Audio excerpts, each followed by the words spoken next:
date, as a lawmaker, if you follow me every afternoon, Mr. Speaker, including yesterday, I follow the evidence before making a final decision.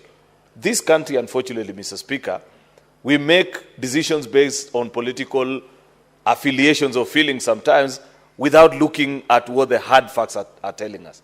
And that's a debate we had here yesterday, for example, where I tried to remind my colleagues who are here, Senator Sifuna, Senator Halwale, Mr. Speaker, that while it is long held that there are counties that are rich and counties that are poor, a better way of looking at places, Mr. Speaker, to consider for affirmative action of any kind, Mr. Speaker, is to break it down to the lowest administrative unit, which is a sub-location, Mr. Speaker, and have a nationwide consideration. Mr. Speaker, this is one such scenario as well. We agree that gambling is a menace that has messed up so many young people, so many families, so many women, because it's not just young men, Mr. Speaker. You will recall that there were times when they had put some slot machines across the country. It was a very interesting spectacle where you'd find women folk in the village at about 4 o'clock trooping from their homes to the center to go and slot in the coins, Mr. Speaker, with the hope that they were going to have their luck on that particular day. I'm afraid, Senator Ledama, that when we legislate, we pass laws for things that we know, things that we like, and those that we don't. I understand very little about gambling. In fact, I don't know even how to gamble. But unfortunately, as a lawmaker, Mr. Speaker, I have to make decisions that are in the best interest of the people that I represent. Rift Valley, where I come from, Mr. Speaker, is a mecca of bettors. That's where the hardcore betting population of this country lives. And I know this from very, excuse me, very sound authority, Mr. Speaker, on statistics that I've seen. How many young people wake up trying to get 100 shillings or 50 to place a bet on something with the hope that they'll succeed. And of course, like has been described by many of my colleagues, 90 to 99% of the time they don't succeed, because that's how gambling works.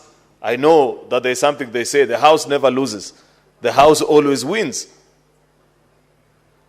Unfortunately, Senator Ledama, choosing not to regulate this sector is not an option that you want to take. Why?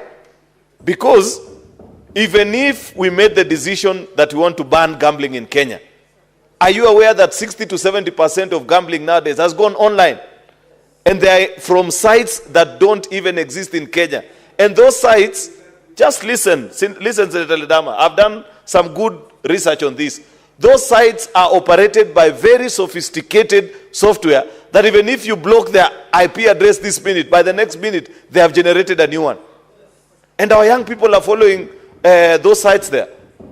So we must think of ways of how we will regulate this sector, because unfortunately, banning or choosing to close our ears and eyes and saying that this is not allowed in our country, Mr. Speaker, is burying our heads in the sand. We live in a digital world. Unless we want to say that we block the internet, perhaps that's the only solution that remains. But as it is today, Mr. Speaker, the unfortunate and the hard reality is that we have got to find ways of bringing order to this sector. Countries all over the world continue to grapple with this. I took time. Actually, the former ambassador to Kenya from the UK. Yes, I don't mind. Senator Olekina, proceed and inform Senator Cheriot. Thank you, Mr. Speaker. Mr. Speaker, I appreciate the fact that the majority leader began his debate by giving us a history of what led to his style of debate, evidence-based.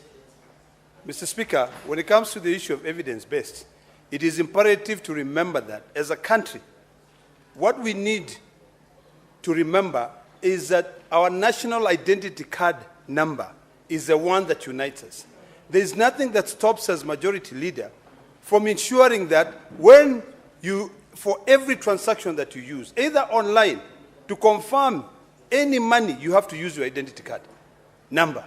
In fact, nowadays, when someone cons you, so long as you can get the identity card number, you can find a way. And we need to be able to find a way, Mr. Speaker, and this is what I'd like to inform the Majority Leader, that we can use that identity number to block you from doing any other transaction. In other countries, Mr. Speaker, where gambling is restricted, the moment you try to gamble, you're asked to put your national identity number or your driver's license number.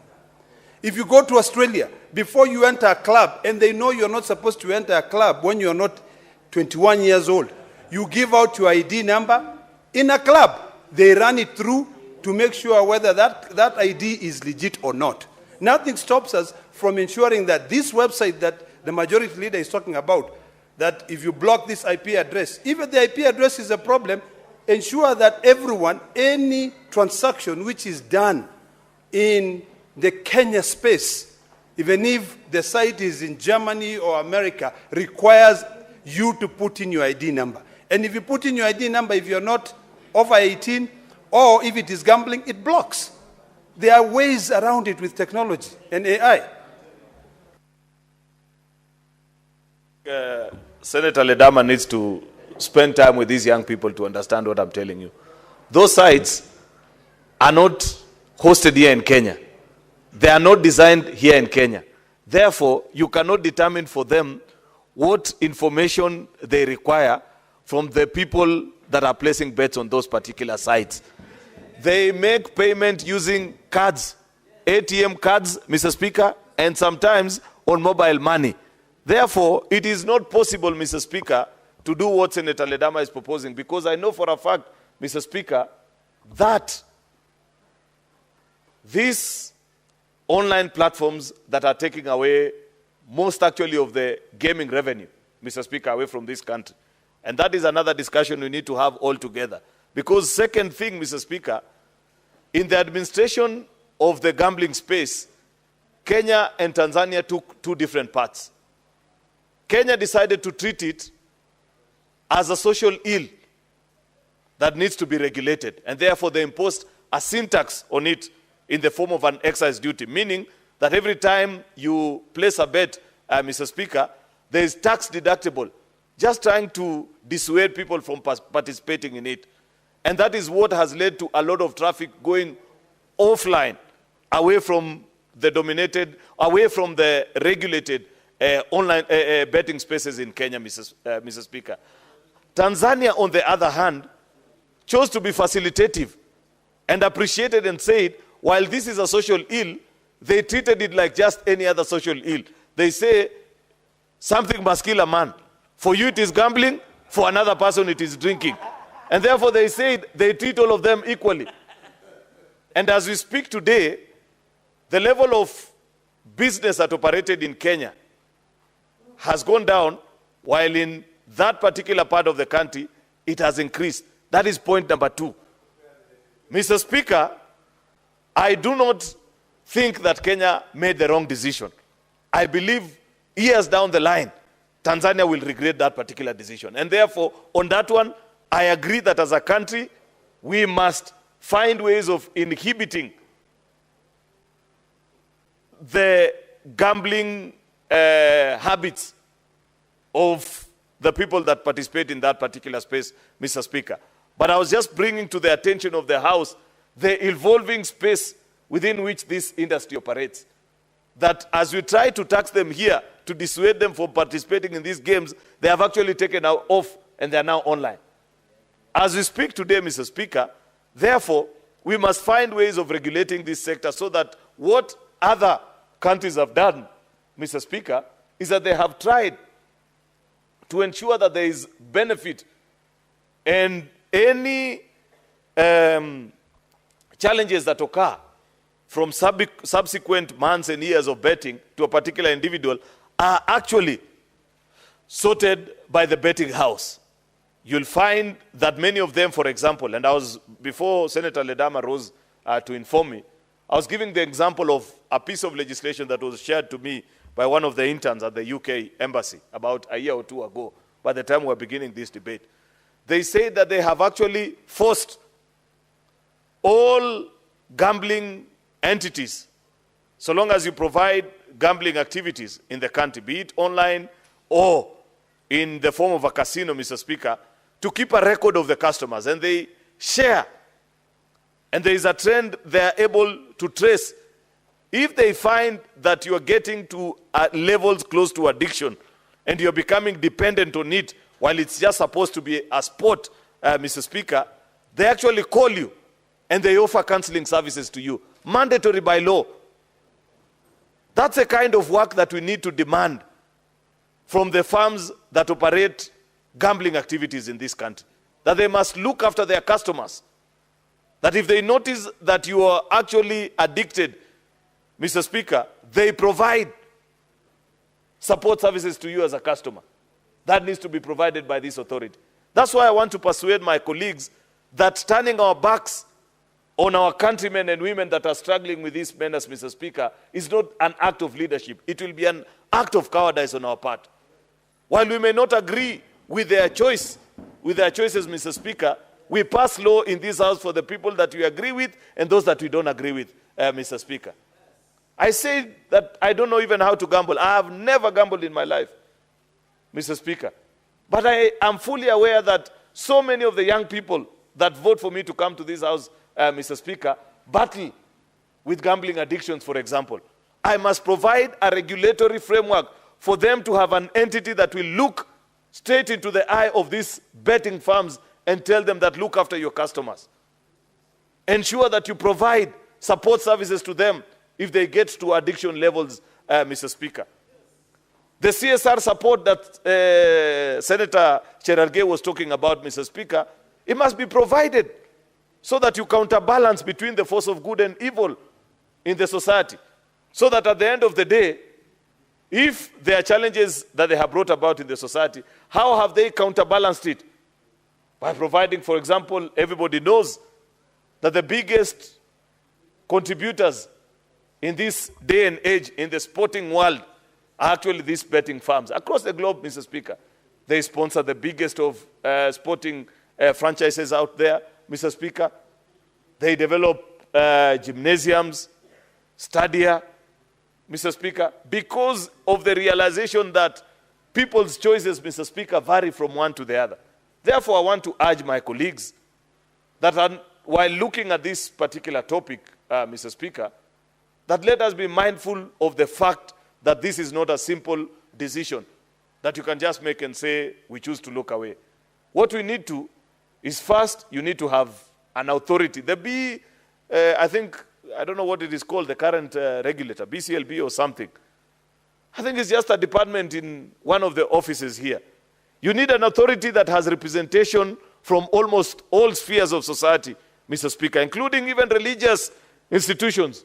Those who will have the courage to sit in that particular board, Mr. Speaker. So that when you set the tough conditions, Mr. Speaker, the firms live by the rules, they play by the rules, and we protect many citizens that continue to battle and struggle in this particular space. Therefore, Mr. Speaker, I want to urge colleagues that have taken time to read through this report. I appreciate that it has been a protracted battle between the Senate and the National Assembly, their perspective of things, Mr. Speaker. There are many things we had included, including taxes that we proposed. If you remember, we had actually proposed something akin to a sin tax to ensure that we dissuade young people. But unfortunately, when these people went to the mediation, it was dropped because I know National Assembly will never agree to any tax proposition coming from the Senate. Of course, the matter was not even given a chance. I knew that proposition, Mr. Speaker, had the chance of a snowball in hell the minute he left this house, so long as he was going to get to the National Assembly. Because they don't view this for what it is.